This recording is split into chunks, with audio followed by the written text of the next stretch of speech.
Il-Gvern qed jikkontrolla s-sitwazzjoni b'mod tajjeb. Sostna dan l-editorjal tal-gazzetta di Malta Independent brabta ma' ħidmet l-awtoritajiet fis-sitwazzjoni preżenti marbuta mal-imxija tal-coronavirus.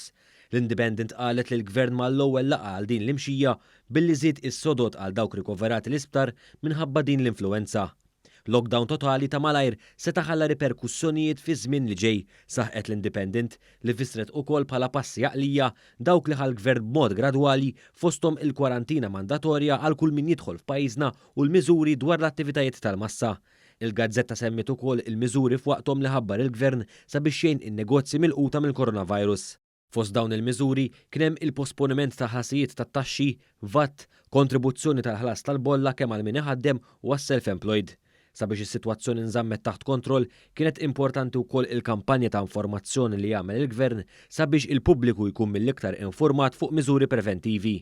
Dan bilan li jonqos it-tixrid tal-imxija f'pajjiżna filwaqt li l-każi jiġu rapportati biktar effettività. L-editorjal semma wkoll id-deċiżjoni qiebsa iżda importanti li ħall-Gvern sabiex jipproteġi l-anzjani kollha f'pajjiżna meqjusa fost l-aktar vulnerabbli jekk jintlaqtu minn din l-influwenza tal-coronavirus.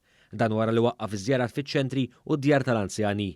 L-editorjal innota kif dan l-impenn mill-Gvern qed ikun ta' eżempju wkoll għas-settur privat, hekk kif bosta kumpaniji u negozji qed jieħdu miżuri preventivi sabiex jitnaqqas it-tixrid ta' dan il-virus.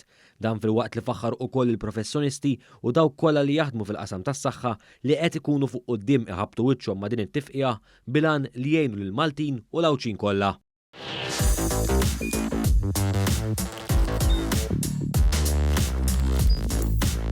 Idħol fuq one.com.mt u hemmhekk tista' tara l-programmi kollha li jxandru fuq One permezz ta' One Play.